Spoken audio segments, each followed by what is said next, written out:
Welcome to the Captains and Coaches Podcast, where we explore the art and science of leadership through the lens of athletics and beyond.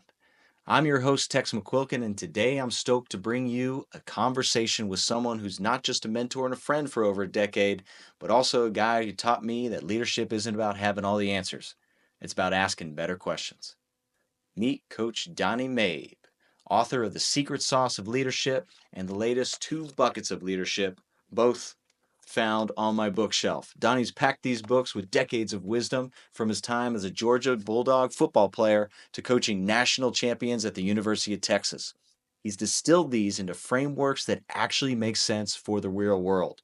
Whether you're a coach trying to build a championship culture, a captain looking to rally your team, or just somebody trying to figure out why your leadership style feels more like chaos coordinator than strategic visionary, you're in for a treat.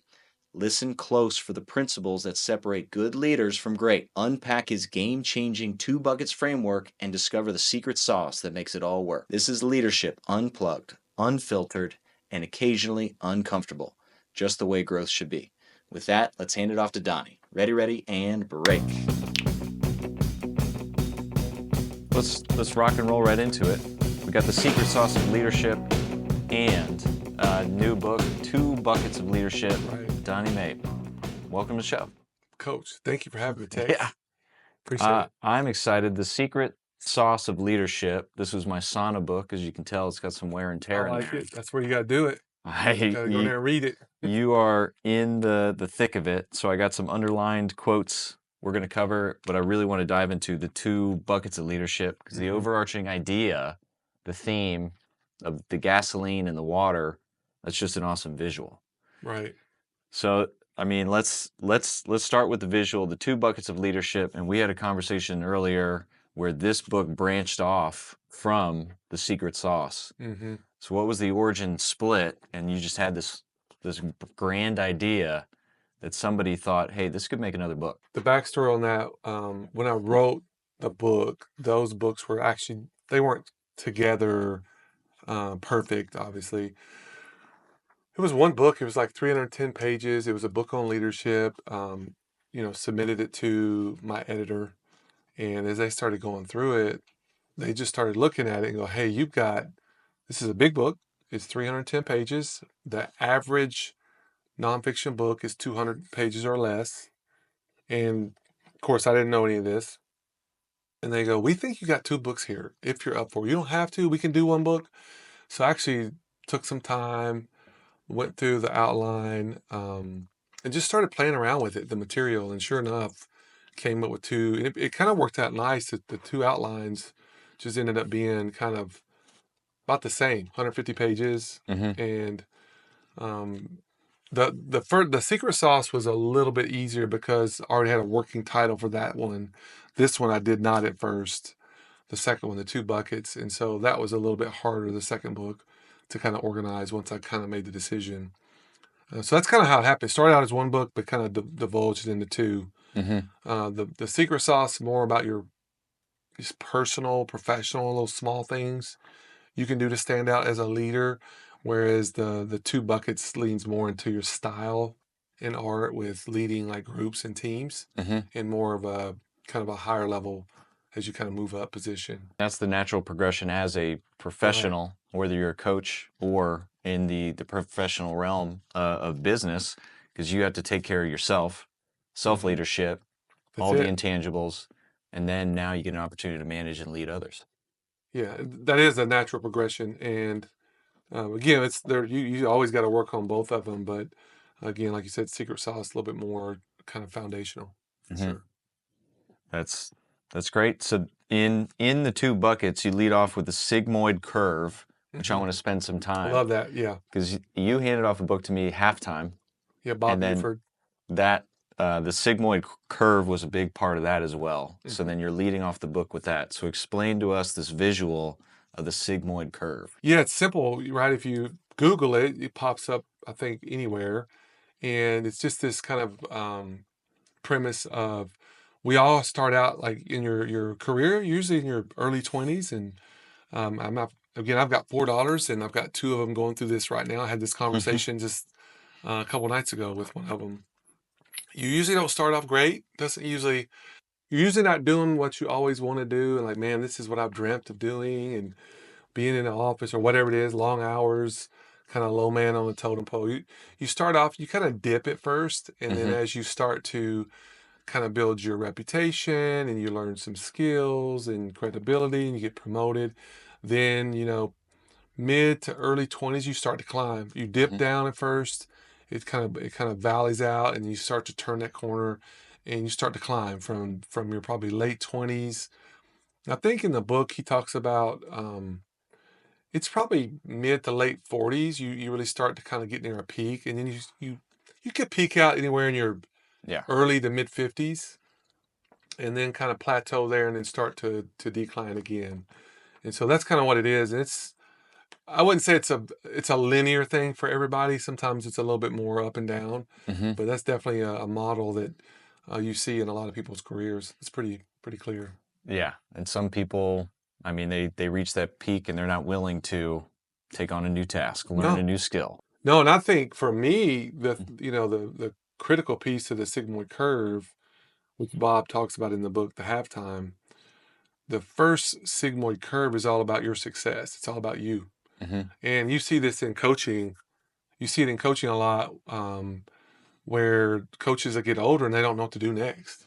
They've been successful, they've won a lot, but then what do you do next? And so you start that second sigmoid curve sometime late 40s, early 50s, mid 50s, where you dip down again while you're still climbing in your first one, right? And that second curve is always about significance. It's Mm-hmm. about giving back and what are you going to kind of leave behind. So I think that second curve and second part of your career, I think a lot of people struggle with, like, because it's not always clear. Mm-hmm. Like how do you do that? What's some on ramps for that? And so it's not always, because I think sometimes you're so good at what you do when you start that, you're so kind of entrenched in what you're doing now. It's hard to think, well, how can I go back to being not good at something Yeah. as I start this second thing? So I think that's the hard part for a lot of people. Time out. Are you beat up, burnout, and changing your workouts to what you think it's missing? If you're changing your own training program, I don't think it's the right training program for you. Give the Old Bull program a ride. It's a movement practice designed for the thinking man who's ready to train smarter, not just harder. We've eliminated your excuses by creating a flexible program that adapts to your schedule while intelligently addressing the wear and tear from years of grinding through poorly designed training. Each day offers options that honor your body's needs while still challenge you to grow stronger and look the part of a leader.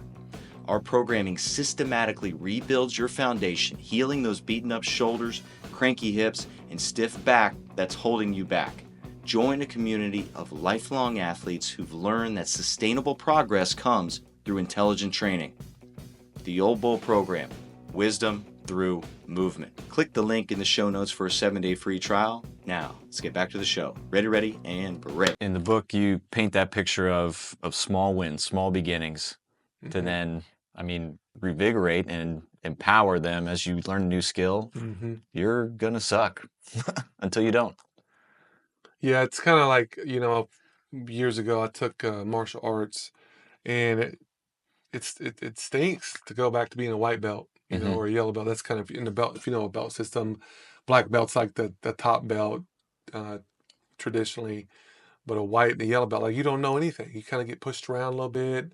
You're kind of awkward. It's kind of clumsy, and so anytime you start over to learn something new like that, it's going to be a little tough at first. Yeah. But because you've done something before, usually, if you've been successful in any career, you can usually speed it up a little bit in a second career or second pivot, so. Mm-hmm. Do you feel your transition from football, because you were a football Mhm. player, then you were a football strength and conditioning coach, then to the Olympic side, was there some relearning, new learning for that transition? Yeah, I think it's more about, performance with athletes is performance. Um, there's a lot of changes going on in that world right now, right? With technologies changing, it's driving most of it, I would say, Mm-hmm. and all the data. But I would say one of the, I think anytime you go from like a football culture where you don't have full autonomy and you transition over into like an Olympic culture where you're going to have a lot more autonomy, sometimes full autonomy, depending on your position. Mm-hmm. There's a lot to learn there. And I would say the biggest thing is just seeing the big picture, Yeah. that you're dealing with a lot of personalities, a lot of philosophies, lenses that people are seeing and evaluating, things that in football, everything's kind of very similar and simple in that, you want you guys big, fast, and strong, but that not be the way you get there may be way different than, or it may not be a metric you look at in some of the Olympic sports. So yeah, you've got to change, you've got to broaden your spectrum on how you look and evaluate things and change as a leader. Mm-hmm. So it's different. Yeah. Do you feel the sport coaches are different from Olympic side to football, or is everybody pushing and fighting and willing to win? No, it's different. I mean, you'll meet some Olympic coaches that like they don't really think the weight room makes that big of a difference. Mm-hmm. Whereas most football coaches, like that is where we get tough in the off season. And so you've got to be a little bit more of a salesman, and you've got to be tactful in how you present a lot of that, and how you kind of explain. You got to do more educating Mm-hmm. sometimes on the Olympic side and selling your program, selling yourself. And there's different ways you can do that than you do in football. Oftentimes, football it's more, they're always calling each other and comparing, like, well, we're not doing this, or it's always they're chasing. You're always chasing the shiny toy, I call it, of what the program down the street's doing, and you're usually doing it. It just may be a different way Yeah. or presentation. So there's not really nothing new or novel. I feel like in football these days. So Well, technology's working in there, yeah, and then that leads to recruiting because now we're showing, hey, we got this new shiny toy, and the recruit that appeals to them. So yeah, got to buy in. Yeah, I did it. Gets them excited. yeah, very much so. So within the realm of the small beginnings, you highlight maturity, perspective, humility, competence, and then flops. So I feel Hmm. flops is an important way to highlight because it takes perspective, it takes humility, uh, and then you realize where your fall was. Hmm. So in highlighting flops, just acknowledging any flop is a big win for coaches. So what self-awareness leads to like learning from mistakes versus hiding and covering up or not telling your mentors that you made a mistake or you messed up.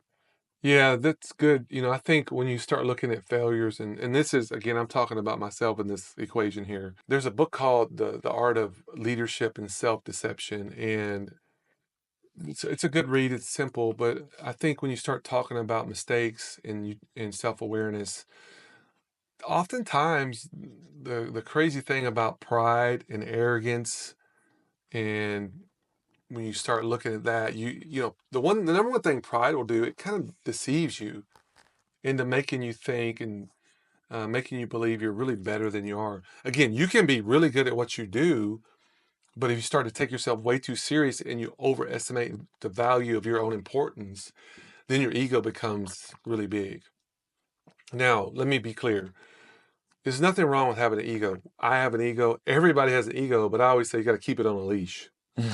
You know, and by what I mean by this, you've just got to keep there. You've got to have the people around you that are not just always the yes people. They're going to kind of hold you accountable or call you to the carpet Hmm. in a respectful way, when um, you do something that's maybe not right or up to par. The other part to that is having people around you. But I think there's another book called Leading with a Limp I read years ago. I remember, and I've taken this to the bank today. Whenever I interview somebody or if I work with somebody who says, "Man, they don't have any flaws," I usually run. Like, what's the hardest thing you've been through? Well, I haven't really been through anything hard. What? You Well, don't have let's any, not let it be here. right? I'm like, oh, you really think you're the cat's meow, right? And so you can see it on people. I've literally seen coaches and staff come in, start small, stay humble. They start to have a lot of success, Hmm. and you can just see the ego getting big. And they start to change how they talk to people, how they treat people, their own importance, the way they operate. you just start to see that. And again, you've got to have competence. You've got to have confidence to be great at what you do, but there's got to be some humility in there. Mm-hmm. And again, that humility is not, and I think false humility is saying, well, you can't ever accept praise for a job well done, or you've always got to kind of downplay yourself. I think that's false humility. Mm-hmm. I think to be like true humility, one of my favorite quotes is true humility in life is not thinking less of yourself. It's thinking of yourself less, Yeah. right? So that's one of the ones from the secret sauce I have underlined and bookmarked Yeah. to get into. Yeah. So, I mean, I think, again, true, really, like if you see good humility, it's actually attractive, mm-hmm. right? It's strength under control. Like you're really Oh, strong. yeah. You're really, you're good, but you also know that um, it took a long time to get where you're at. You've made some mistakes, but you've taken some bumps and bruises, and you've learned from it, Mm-hmm. and you realize that like you're going to need help, right? It's not just going to be all on you. You're going to need to have some people around you, and there's some humility there, some depth, and I think emotional stability and maturity goes along with that. A reason I highlighted and underlined this, the following line: if you have a problem with receiving compliments and credit and are always dismissing it to someone else, watch out. So then where that jumped out to me is I ran into this, not false humility. Yeah. I just didn't believe it. So it was so on the other side of confidence and perfectionism that I was not willing to receive the compliments because I had just other external forces telling me otherwise. So it jumped out to me to truly dive in and understand humility of what it actually represents, and then how you can still build people up Mm-hmm. and have them, not even with working with athletes, still building them up, but not to the point where they're floating away. So this was an important just note that I took away that I struggled with. I didn't feel it was false humility. It was just no confidence. I feel like it's a I forget the exact details on the story, but Icarus, right? The parable of the story. I think it's a Greek fable about a guy that wanted to fly, right? Mm-hmm. And so he builds these wings and puts these feathers on them and puts wax on the feathers to glue them to the wings. And if he takes off to fly, if he flies too high, close to the sun, right, the wax will melt, the feathers comes off, and he'll crash. But if he flies too close to the water, he can still crash too. So it's kind of like that. Humility is not getting so high and so far from people that you think it's all about you, but kind of going back to what you're saying, don't be so just false humility where you can't receive, Mm-hmm. compliments and praise for a job well done. I mean, I think the best thing you can do, if you're one of those people that struggles with that, just say thank you, just Yeah. receive it. Have the humility to receive that. That if somebody acknowledges you for doing a good job, because you'll see both. It's usually extremes, right? Somebody's really arrogant and cocky, and it's all about them, or somebody can't really receive the credit for doing it. And they just keep working their tail off. And now you don't want to work with them because they're really they're still prideful too. It's just cloaked differently. So Mm-hmm. it's a different way. Yeah. And then how I've aimed to manage that is just honor that they put Yeah. themselves out there to pay the compliment. So then respecting that Receive. they're willing to be brave to give. I'll be brave to receive. Mm-hmm. Yeah. It takes security to do that. And I mean, at the end of the day, right? Pride is insecurity at the end of the day. Somebody who's really prideful, they're very insecure, can't take feedback, but they also can't receive, Mm-hmm. compliments usually. It can manifest two different ways with people. It can be cloaked in false humility. That pride can cloak itself in that sheep's clothing. It's a wolf still, right? And so it just takes different things to make it come out. Yeah. So you've had an array of experiences with different athletes, Right. from football to different sports, volleyball, males versus females. So what are some, I guess, warning signs where you get the cocky freshman coming in that then, okay, I gotta get ahead of this before the sport coach runs into these characteristics or these potential, I won't call them flaws, but potential performance limitations of how they're acting. So what can you do as a strength coach to now, okay, let's level set on their skill set so that way we can be coachable when you hand them off to a sport coach. Yeah, I mean, I think there's got to be, being a strength and conditioning coach, you kind of have a unique, the way I took, in college, I took all these classes, but and I think I talk about it in one of these books, I can't remember which book it's in, but when you take a lab, right, we can sit here, you and I can sit here and talk about this, and it's great. But the weight room, as you know, is it's kind of like a laboratory Mm-hmm. where you can kind of bring your athletes in there, and you can intentionally put them in situations where things get exposed, whether it's a lack of communication, teamwork, they're insecure, they're prideful, right, or maybe they're just emotionally immature, and so whether it's putting them through, I like to have different exercises in the weight room, whether it's team building drills or they have to solve problems. I know I've literally done this in the summer where I'll take all 5 of the racks, or we'll tear the racks apart, put the team in groups, uh, divide them up into groups evenly, and give them packages with instructions where they can't talk, but they've got to communicate, and somebody's going to have to be the leader. Don't designate a leader, and just watch how they act. I mean, I think a lot of, and we're seeing this a lot too. Tim Elmore talks about this in his book called Generation Z Unfiltered. It's a phenomenal read on the kids today we're working with, and he calls it. There's 2 different categories. There's prescriptive and descriptive ways that you can lead kids today.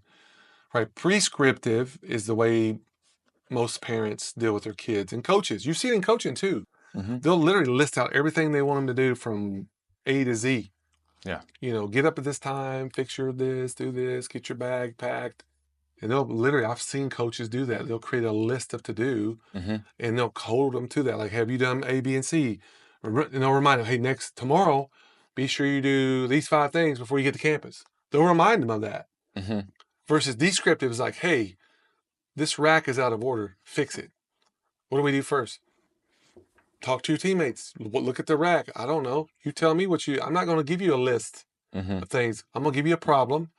Now you got to talk to your teammates, get them organized, the strategy, the steps, and the style of how you're going to fix that. You guys come up with it. Come back to me and tell me how you're going to do it. That's descriptive. They don't know how to do that No. because that requires communication. There's going to be, if you put 5 people in a group, there's 100% going to be conflict in that group of what we should do first to fix that. Mm-hmm. And then once they have conflict, how do you work through the differences of opinions of what we should do first? And then, like, what's our strategy? Now, who's got what strengths on this team that we built? And then how are we going to organize this and put people in different orders to do different tasks to be successful as a team? Mm-hmm. So you can do a lot of that in the weight room, not just give them a sheet with power clean, squat, and bench on it. Yeah. And so I think for me, that's what I've loved about being a strength coach. You can put and that's just a prime example I've done. We've done other things. I mean, one summer we took them, I've done this actually a couple summers, take them down to the boathouse and let the rowing teams work with them. Yeah. And put them in a situation where they have no skill. They have to listen to these girls coaching them. They have to receive feedback. They have to stop and start over and be frustrated with that process and kind of be that white belt again, what I'm talking about. Yeah. But be on a boat with maybe some girls that they normally are on the court with in those positions that they have to work with. And so now you're starting to build chemistry and culture a little bit outside the court or outside the weight room that's maybe a little bit different. So I love putting them in those situations where they're just uncomfortable. Yeah. So that's one way you can do it. I like that. Did any girls leave the volleyball team to join the No, crew team? no, they did. I mean, true story. We had one year, it's been many years. We had one girl that she had a near-death experience with water years prior to that, and she had to overcome her fear and get in that boat. Oh, you wow. know? Now, we made sure that she was good to get in there. We didn't I gave her a heads up, but it was actually turned out to be a really positive experience for her. I bet. So, I mean, we've done stuff with girls that, we've done diving challenges in the swimming pool, put them in teams, and girls that did not want to jump in the pool, they jumped off the 1 meter board, not the not the 3-meter board. Yeah. Just it's good. I mean, at the end of the day, getting kids to be uncomfortable and kind Mm-hmm. of face some of those fears, but to have their team there to support them, Yeah. it makes a difference, so it changes them. Yeah. And then, I mean, you're observing not only the person in the stressful situation, how the team is reacting. So you can pinpoint, oh, this person was more vocal, this person was not as vocal. You can anticipate that same approach during a game. Mm-hmm. So now we can help train them how to react and cheer for each other from the sidelines. Yeah, you're not going to change anything in an athlete or a person unless you put them in an environment that forces them to change. Mm-hmm. They're just not going to. We can talk. I can have goals. I can give feedback. We have meetings. Have the parents come in, the coaches. They will not change until you put them out there and you actually let them fall, be uncomfortable, and just keep trying. That's the only way we can do that. Mm-hmm. So fun team building drills, that's the opportunity to test and build this character. Mm-hmm. I mean, what are some defining moments that led you to this style and this approach? Were you a Yeah. former perfectionist as a coach? No, I would say, some of this has been, so if you follow sport collegiately at all, the transfer portal is big right now, Mm-hmm.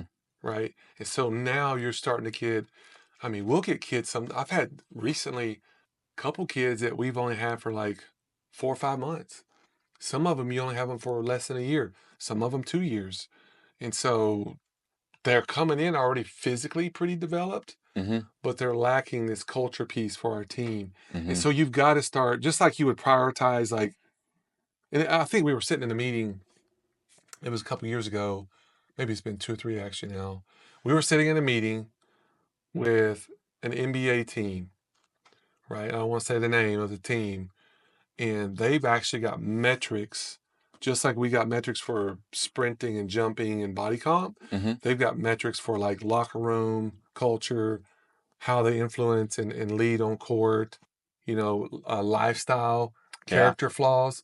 So you're starting to see this in the pros because they realize these offsite pieces are influencing and having a dramatic impact of what happens on court. Yeah. And so you're seeing kind of, because what it is with NIL and transfer portal, college sports are coming a little bit more professional Mm-hmm. sports. And so now the culture piece is becoming even weightier, even though it's a buzzword and people don't like that. It's a reality. Yeah. Right. It's ethos, right? It's it's breathing, it's living, it's changing all the time. And so you've got to have elements of your training now where you're addressing, and not so much you're not trying to expose people, but you're trying to show, hey, this is a weakness we have, Mm-hmm. and we've got to strengthen that so that we play better as a team on court because we're so talented, Yeah. we're so gifted, we've got the right people, but if they're not connected and trust each other on the court and work together as a unit, then we're just not going to be as good. So you've got to sprinkle and put some of that in Mm-hmm. with your off season. You got to now. That's the value of the off-season strength coach because you can test it Mm-hmm. and then shape it. You can coach. It's not just assessing, writing down, and then handing off to a sport coach. Now you're leading and helping build that if it's a limitation versus the physical capabilities. Yeah, and you do it when nobody's watching, right? It's just, Uh-huh. and it's so controlled, and you can have some of those hard moments that's not embarrassing or shameful if it happens in front. Always, again, I like to say it like this, right? It's like, every private victory in our lives is always preceded. Excuse me, every public victory is always preceded by a private victory. So we want to work on all that stuff when there's not as many eyes on you, Mm-hmm. so that when you get on that platform where the whole world's watching, now we can be successful. And so do that kind of in the off season when you have time, and then it usually shows up. You get to pull that investment out. I got a book recommendation for you now. Go for it, yeah. So in line with the NBA, so there's a book called Boys Amongst Men, and it I've never highlights. heard of it. It's amazing. It highlights the 10 years that the high schoolers were entered into the NBA draft. And Okay. so each chapter follows a different story. So we know the Kevin Garnett's, the Kobe's, all the successful stories, T-Mac, but then they highlight the guys that like we never even heard of. And so the destructive nature where you give these guys without mentorship $10 million signing bonus, and what happens? So they also deep dive Kwame Brown and Michael Jordan. So then more of a different form of leadership Okay. style for him. So it deep dives all of this, and then one of the themes from the author is leadership, because now teams were willing to gamble and roll the dice on a high school kid in hopes that they can get a Kevin Garnett. And the teams that had a team mom in place, like the Toronto Raptors with T-Mac, those individuals, those high schoolers were more successful because they had the mother figure in place. Teams that did not have that, the culture was a big low piece. And then he theorized that 15th man on the roster, you could gamble on a high schooler or you can keep your veteran. So Dr. J in his twilight years wasn't getting a lot of minutes, but he was teaching Charles Barkley how to be a professional. Mm-hmm. So then now, instead of that 15th man, 15-year vet, he's off the team, and we just got this 18-year-old high schooler. So then he theorized that it set the league back 10 years because they lost the leadership. It's dense, but it's great stories and engaging and entertaining, and there's little leadership nuggets in there that I was picking up on that may Yeah. not have been like purposeful, but still there. No, like and the picture I kind of comes to mind when I hear you. You definitely got to have the younger athletes, whether it's you said it was a Dr. J, right? Mm-hmm. He was mentoring Charles Barkley, or like the team mom. Like you've got to have some guardrails in there, especially if it's a younger athlete that maybe they didn't have the support or the mentoring before they came there. But you got to have guardrails Mm-hmm. for them, or they will go off a deep spot. So it won't be good. Got to have it. Mm-hmm. So now, in line with the off season, you have your seniors, you got national champions, and then you got freshmen coming in or transfers that are coming in from a different program with their own habits, belief systems, perception of how a team, maybe they're the big fish in the small pond high school, Mm-hmm. coming into a national champion. So how do you help the leaders introduce these freshmen to a very competitive winning team? We do some unique stuff in that. One thing when the girls travel, they'll rotate rooms, so you're not always just the same person. Kids, just humans in general, we tend to just always stay stuck in a rut, right? We kind of get in our little clique and stay with that. So the more you can rotate, pairing people up, whether it's in a rack in a weight room, maybe it's an exercise you're doing, you rotate who they're paired up with a team, and just making them like the one thing I love to do too, and I got this from John Gordon. We'll do in the summers. We'll do a Friday morning. I call like a leadership meeting, and we'll read a book together. But it's more about just kids getting to know each other. Like we'll do I think John Gordon calls it the 3 H's, right? So it's a hero, it's a hardship, and a highlight. And so everybody goes around the room and they talk about who's their hero, right? What's a hardship you've been through, and then what's a highlight. And it's pretty powerful when you really start to learn the different values in the room by saying who do they look up to, Right.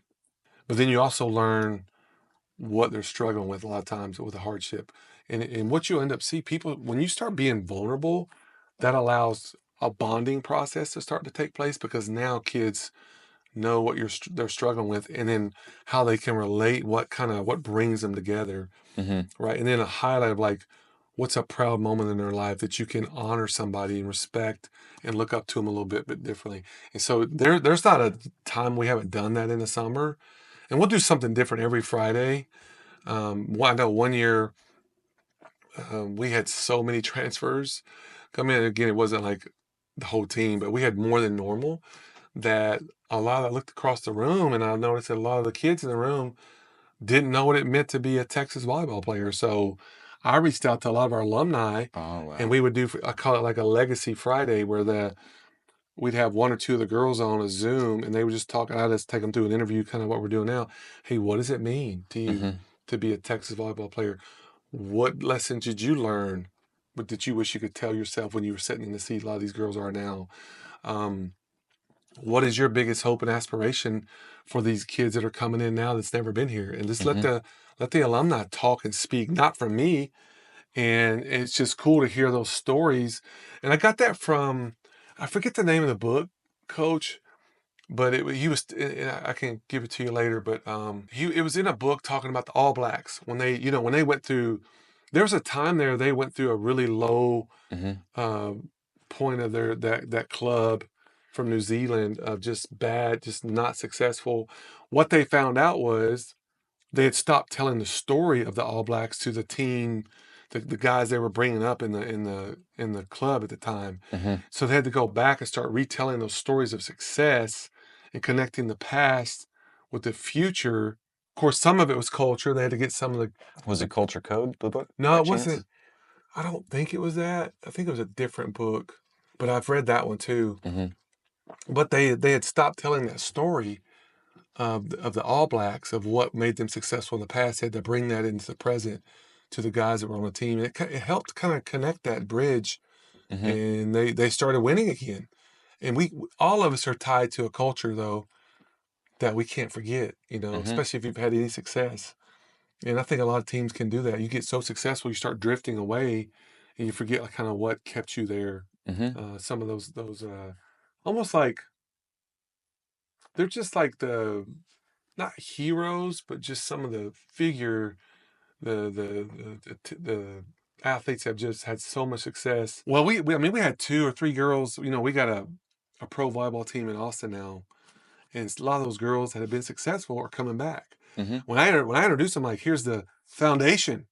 That's what I call them, the foundation, because they have literally laid brick and mortar. Yeah. Metaphorically speaking, the program of being so successful from different generations. And those girls can tell you what it takes to be successful. The young ones coming in don't always know. And so they've got to be retaught too. So it's important. That foundation, that story, that's what I admire, because you don't have it. And now you get the opportunity to be a part of something that does build it.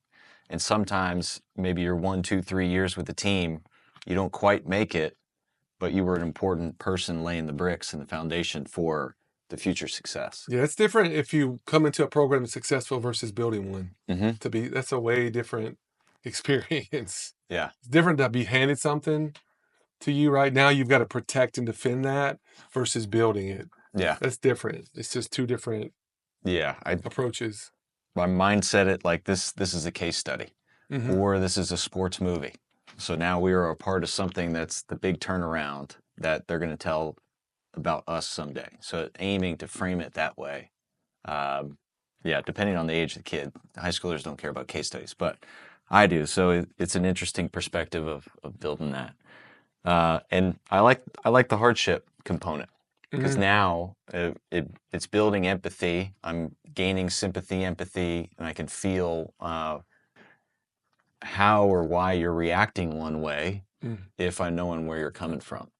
I feel that's an important piece. And then now aiming to shape certain reactions to hardships that we are intentionally applying through weight room and training and team building. Yeah, hardship, right, always, you usually get a lot of emotion with that one. And you learn, I don't care, every time it changes the way you view your teammate, because you didn't know that's a part of their heart and soul you didn't see. And so now the way you view them, and when you learn, I mean, this is summer, I learned something about one of our kids I never knew. And I just viewed this kid differently because I didn't realize she'd been through such a hard season of her life, but now I understood why. I'll never forget when I was with football years ago, I had this one kid that I just could not reach and connect with. He didn't want to work with me, didn't like me, no matter what I did. I was tough on him, I was easy on him. He just could not. And then finally one day he got to telling his story to somebody, and I was listening to it. And it was a kid that he'd grown up without a dad. And I didn't know that. And it was the wound in him was so deep that he had told the story when he was in court. His dad basically disowned him in front of everybody. He walked down on him right there in the courtroom when he was a young man. And when he told me that, my heart, I had a way different perspective on. Now I understand why the kid. And so my approach to connecting and coaching him completely changed. And I finally started having success with him. But it was the change had to happen in me on how I viewed him through a different lens in my approach. Mm-hmm. It had happened to me. So You feel that was a defining moment for you as a coach? 100%. Yeah. You got to know where these kids are. The hard part with social media today that I still get frustrated with is when people are so harsh on kids. They don't know what's going on. Nope. They don't know what that they're maybe battling depression. Their mom and dad just went through a horrific divorce. Um, they're socially struggling. They're not fitting in with their team. Mm-hmm. That's why they're not performing right now. It's not because the kid doesn't care and they're not trying, or that we recruited the wrong kid. It's like we're trying to help this kid. They're human beings too, Mm-hmm. and they have a life and a story outside of that what you're seeing. And so I think oftentimes that's where people they just lack understanding and the compassion for kids today. That the kid oftentimes I always say these kids are growing up right in front of us, and they're gonna, you know, not to be too gross, but they're gonna mess their pants. They're gonna make mistakes, and it's our job as Mm-hmm. coaches to support them, help them get back up on their feet, grow from that, mature, and take the next step forward. That's our job too. It just oftentimes you don't get that support from onlookers. You just don't. I spoke to my alma mater lacrosse team a while back, and then I was in the middle of halftime. So then the lesson that I delivered in my little speech resonated. And I got a reminder, and I drew a box here in my notes, because in halftime, he talks Mm-hmm. about building your fence or having your box. I can't remember the exact picture, but that's the message that I gave them. Like, we're literally going to write a box here, and the drill I gave them on a whiteboard is I drew a big box, and then Mm-hmm.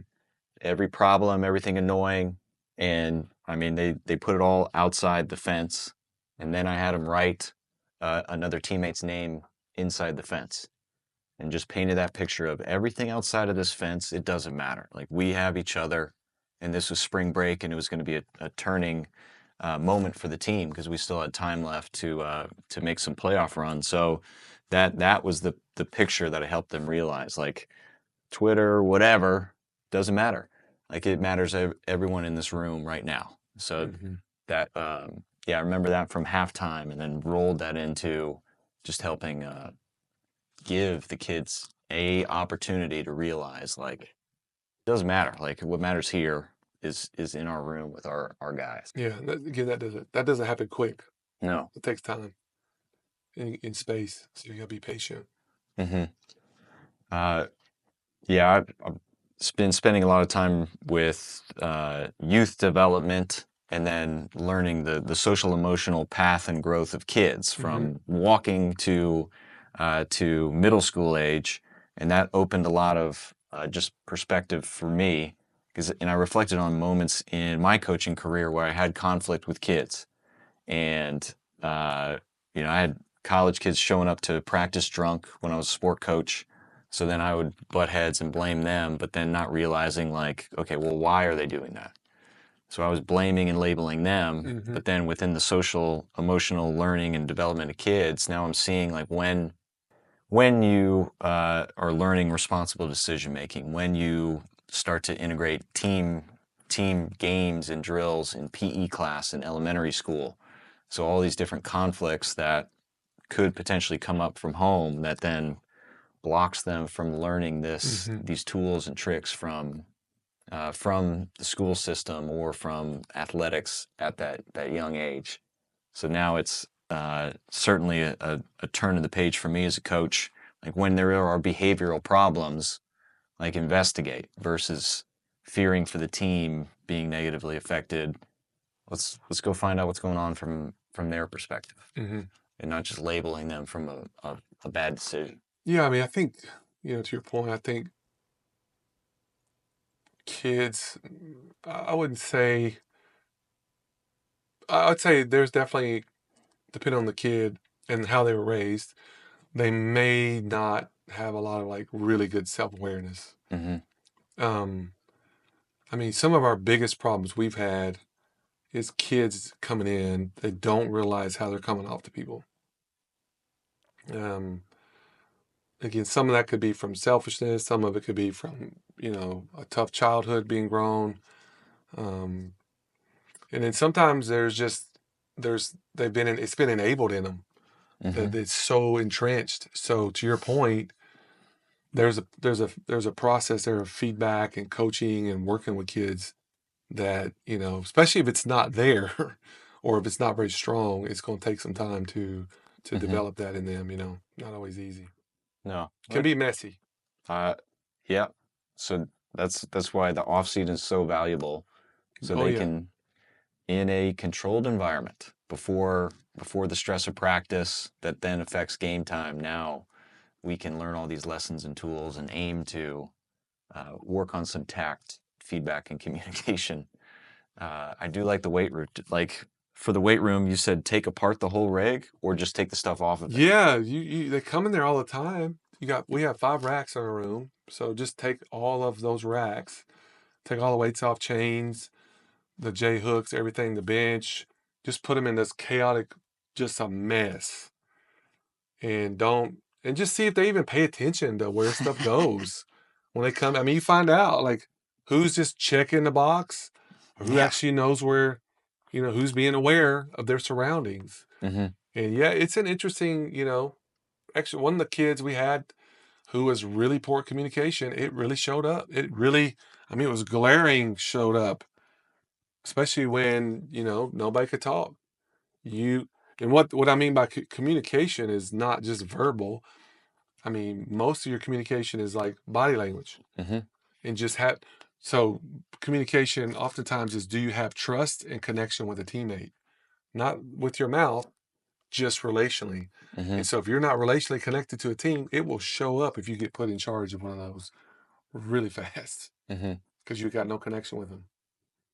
And so, How in a one-on-one approach, if you see somebody get upset in practice or in their sporting activity and they react, so throw something, push, or body language drops, so then how do you step in as a mentor to then shape that body language or reaction to a mistake or the ball not bouncing their way? Yeah, I mean, it's going to start. I think part of that process is always you got to have the support coach. That when you're talking about something that specific. I know in tennis we'll call it. Coach will have different words he'll use. He'll call it like a green, yellow, or red light. Okay. Right, and a green light is when you're on court, and maybe the match is not going your way, but you're still keeping really good body language. Your head's up, like the way we'll call it, like down posture. Your head's down. You're kind of mumbling on your breath, right? That's kind of a yellow light, like you're starting to exhibit negative communication. You're projecting yourself negatively, right? Versus, a red would be they're starting to like hit themselves, smack the wall with the racket, Yeah. throw, cursing out loud, arguing with the ref, you know. And when you get to that point, we call it like you're just unreachable. You're not receiving feedback. You're not listening to what we're trying to tell you, And so I don't encounter that as much in the weight room as you will on the court with tennis guys. But, I have had that occur occasionally in the weight room. Usually it doesn't go well. I have lost my cool before, as you've mentioned. And usually what that requires from me is I need to sit down with that person one-on-one and kind of see what's going on, explain. And I think too, part of it is part of the formula to the success of this, what we're talking about, is as a coach, you gotta realize if the way you're coming off to them, they're not receiving that, what do you need to change? Right? It's kind of like I always love the 2 rules with this, right? The golden rule is like treat others how you would like to be treated. Well, the platinum rule is the opposite, right? It's like treat others how they would like to be treated. And so it's interesting how there's been this is a true story. This is hilarious. What I'm gonna tell you, it's funny now. I'll never forget one off season. Will Muschamp, he was a D coordinator here. I've watched this happen, dude. This right in front of my eyes. I'm watching this. We had a guy that we were doing 6 a.m. lifts, so we would always show up as a team up in the morning, off season. And one of our starting linebackers was late, and he kept being late. Well, if you know Will Muschamp, This is back when when he was D coordinator. He was Coach Boom. He would go off. I mean, hot. So he decides he's finally going to lose his cool and go off in front of this linebacker in front of everybody. And this kid was a talented kid, but he was a good kid, but, had some tough upbringing and, wasn't having it that morning. And so he decided to have some choice words with Coach Muschamp. And I was near the area and I was like, this is not going good. This could get physical. Uh-huh. Oh, no. And so I'm gonna walk to the other end of the stretch line this morning. And thankfully, it did not get physical, but it did get very heated. And basically what it was, this kid, very talented, alpha male kid, quiet kid, not a very boisterous, vocal. It was just funny. Muschamp had to change the way he was addressing and confronting this kid. Don't do it in the open.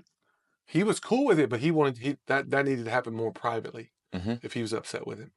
And I saw Muschamp change the way he was addressing this kid moving forward. He wasn't letting him off the hook, but the way he coached the kid had to change to have that kid change his behavior. Behavior will change for most people if you, again, it doesn't always have to be this like embarrass, call people out, kind of like scream at them. Sometimes there can be a lot of machismo in that. You come off like a tough coach. Some kids don't like it, and so you just got to realize oftentimes, and it happened to me one time. We had a kid from Europe, and kids from Europe in America, they're coached differently. And I had to learn this the hard way. And this kid, I kind of tried to call him like a football type of call him out in front of everybody. He wasn't feeling it. Walls went up. Yep. Wasn't listening. Did not do what I want, so I went off on him. So I had to pull him in. And he gave me that feedback. I apologized for it. And moving forward, I changed the way I coach him. By the end of his senior year, he's one of my best kids. Again, but he wasn't from America. But I had to change the style, approach, and the verbal cues and the way I would coach him. It just had to be different. Yeah. So, I mean, that's a mix of the self-awareness plus social awareness.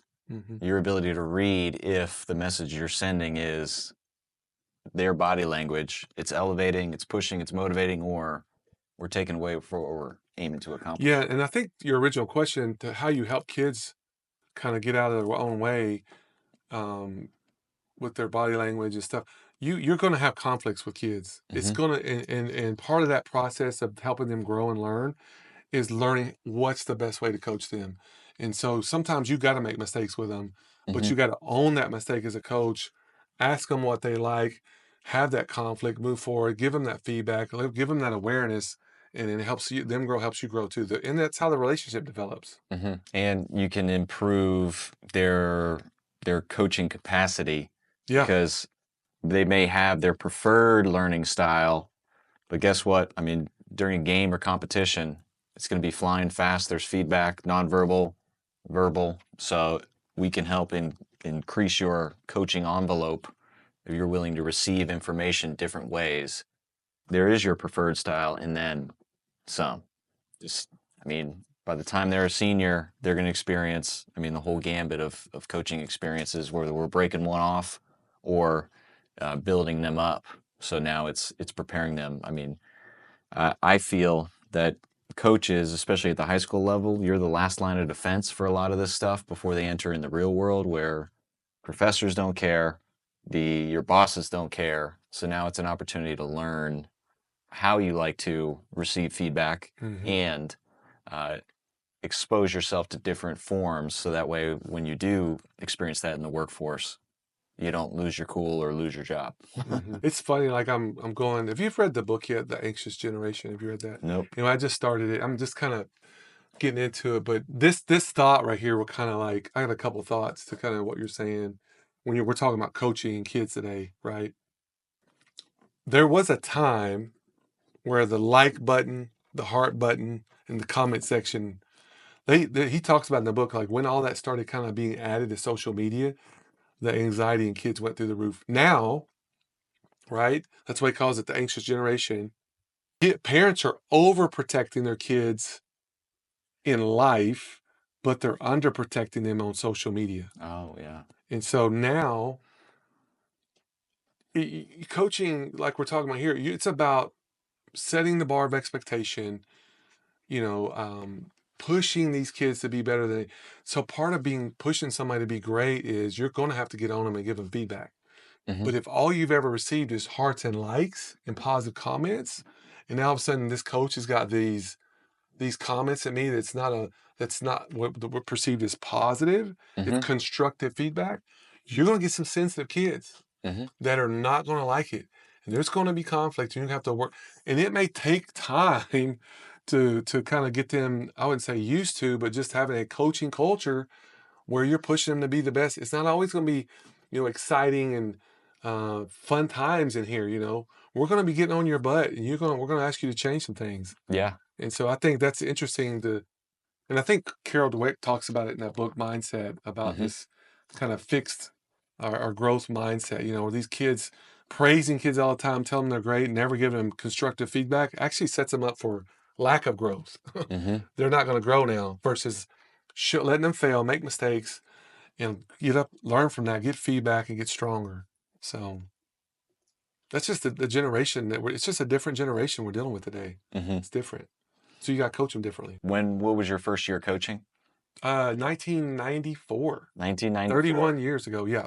Yeah, so the kids that you're coaching, like maybe their parents were athletes back then. I mean, they weren't even born yet, so it's just wild. Yeah. Yeah, and I'm kind of those. There are a lot more challenges today than when I first started, and that can get exasperating at times. But at the end of the day, I still love working with kids. I think it's one of the greatest professions. Mm-hmm. Yeah, I absolutely love it. You're shaping the future leaders, Mm-hmm. and then you will make an impact. I mean, a reverberation beyond your own experience, because they're going to hold on to lessons and then hand them off to their kids or the kids that they're coaching themselves. Yeah, it's a great time to work with these kids for sure. Mm-hmm. I guess a couple questions to wrap up here. I want to talk about the difference between coaching male and female athletes. So, father of 4 daughters. Did Mhm. that help you transition from the football weight room into the Olympic side, working with a lot of female athletes? Yeah, I would say I'm gonna give you a simple metaphor on this one, right? I think number one, I would say by and large, women train just as hard as men. I don't think that there's like a difference there. I found usually the ladies are more detail oriented, just the way they think. They're very like they're gonna make sure they do everything right, Mm-hmm. right? Whereas guys are a little bit more. I feel like guys oftentimes a little bit more. They tend to be not as like focused at times, or they might not do. They might veer off a little bit more. Whereas girls, I feel like are a little bit more perfectionist. Mm-hmm. As far as like the difference between male and female. I think when it comes to communication, I think the styles of that are different. So again, my metaphor here is guys tend to listen when you communicate. They hear through a blue hearing, right? Blue hearing aid. They hear something different. A female will wear like more of a pink hearing aid. I'll give you a perfect example. In my marriage, I've been married 28 years to Miss Karen. I can say, let's say I want her to, let's say I want her, she needs to start working out. For me to make a comment about her weight, I may say, hey, baby, when you gonna like start working out? I would never say this. This is an example, hypothetical. So, babe, if you hear this, forgive me. She would hear me saying that she's fat and overweight, not that she needs to start exercising, right? Whereas for me, she could come to me directly and say something, and it still may hurt me, but it's not going to be received the same. Mm-hmm. Her giving me like a workout book, I might be like, oh, this is cool, but I'm not going to. It's if it's indirect with guys, you got to be really direct, right? With girls, you just got to be careful on like stuff that deals with their body, their image, their body image, the words you use versus like even today, you can tell a girl she's strong. She may hear this saying, oh, you said I'm big. I'm too big. No, I didn't say that. You tell a guy he's strong, he's like, Thank really? you. Yeah. He's like, tell me more, right? And so I think the difference between male and female is just your communication styles, the words you use, the way you say things. It's just going to be heard differently. You can communicate those messages to them. A guy needs to get stronger, a girl needs to get stronger. With women, it's got to be a little bit more performance-based oriented in the weight room. With guys, you can be a little bit more direct, right? And so you're going to achieve the same goal, but you just got to communicate differently through a different hearing aid, blue or pink. They'll hear it differently. Just be careful with that. That is a good note. Just intent versus impact. Realizing and then being able You to want the read that. change, but just the way you deliver it's got to be different. Our last question, again, you've been part of national championship teams from football and volleyball and different sports and tennis. So speak to us about how the captains of those teams, one, how they were chosen, and two, how did those individuals develop into the leaders to run those teams? I think by and large, you look for just some bare bones qualities in some of these leaders, right? Football, the way those captains were chosen, a little different than volleyball, but similar how you get there. So like, there's got to be, with any leader, there's got to be this seed form of a catalyst in them. They can make things happen. So number one, they handle their business. They're going to class, they're studying. You ain't having to remind them of that. They can kind of manage themselves really well, right? The hardest person any leader will ever lead is themselves. So if they lead themselves well, that's like foundation. Because if you can't lead yourself well, then your voice has no credibility. No. Now, sometimes you'll have maybe somebody that doesn't do that as well, but they just make plays on the field. Their voice will be strong still too. So you still got to find this catalyst quality, whether it's on court, off court. I've seen kids that can lead themselves really well off court, but they're not very effective on court.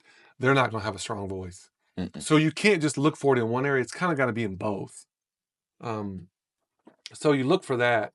Then I think at some point, there's got to be, once they do that, there's got to be this ability to influence. And that means usually it's an alpha.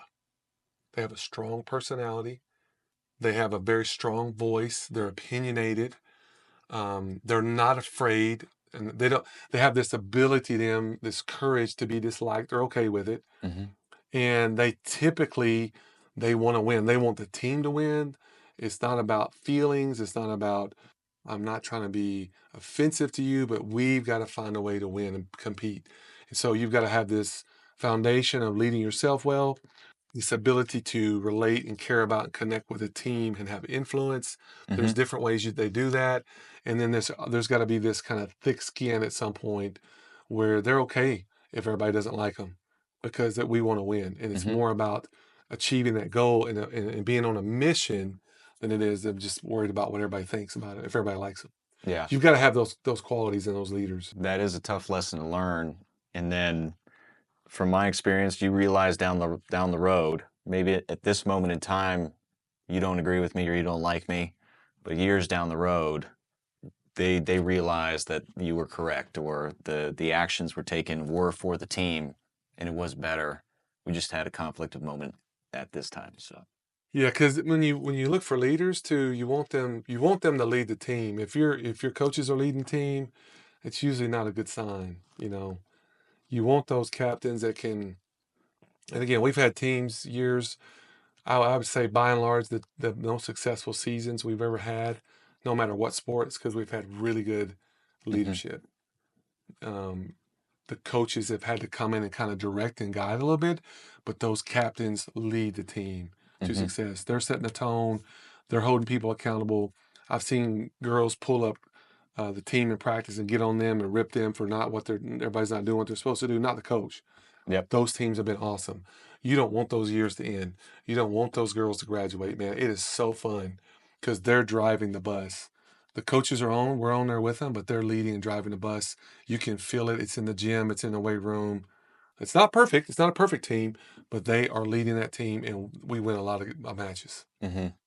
Last question.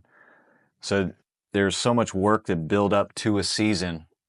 but there's certain turning points in a season where it continues to ride the wave and go one direction, or it goes another. How do you give advice? How would you give advice to a coach where the season's not going their way, kids are doing everything right, and then like how do we look towards the future long term if I'm a senior, or look towards the future if I'm a younger athlete and I got next season? Yeah, no, that's a phenomenal question. I've seen this happen, where man, we're practicing hard, we're doing this, and we're just not getting the results we want. Those are very difficult seasons.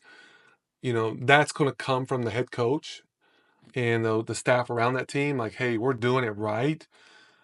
It's frustrating right now. Find ways to keep the morale up, Mm-hmm. and find those. You've almost got to have. You've got to find a way to measure success when you're in that kind of process, based more of not just wins and losses. Mm-hmm. You've got to find ways to reward and acknowledge what's going on, you're building something special. We may not see it this season, but it will come. And Mm-hmm. you're going to be a part of that success. So again, I think the win-loss thing, you got to be careful. That can be slippery. I know that's really how we measure true success, but you've got to find ways to, because it will come at some point. I've seen it happen. Mm-hmm. The breakthrough will come. Yeah.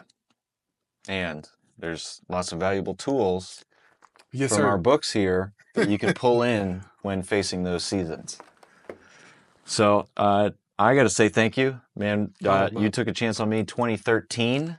So we're 11 plus years past my internship with the University of Texas. So long. I can't believe how fast it went. yeah, it was a valuable 8 weeks that felt like 8 months. Great learning experience though. Right. Well, you've obviously been very successful and continue to be. This is going to be, I love what you're doing with this new endeavor, and it's going to bless and help a lot of coaches and athletes. So the world needs it. So kudos to you for launching it, and I know it's going to have a big impact because you're a phenomenal coach. So Appreciate you. yes, sir. Thank you. I'm practicing on Right. receiving Receive. compliments. So appreciate you, man. Thanks for coming out to Hill Country, and that's it for another episode of Captains and Coaches. Thank you. And scene. Thank you for joining us for another episode of the Captains and Coaches podcast, and thank you, Donnie. If you want to pick up Donnie's books, I have linked them both in the show notes. We've got the Secret Sauce of Leadership and the 2 Buckets of Leadership, link in the bio. Aim to give Donnie a follow. He's one of the great friends and mentors that I got in my network, and I'm very grateful for him.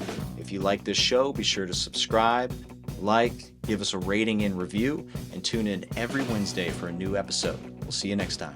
Bye.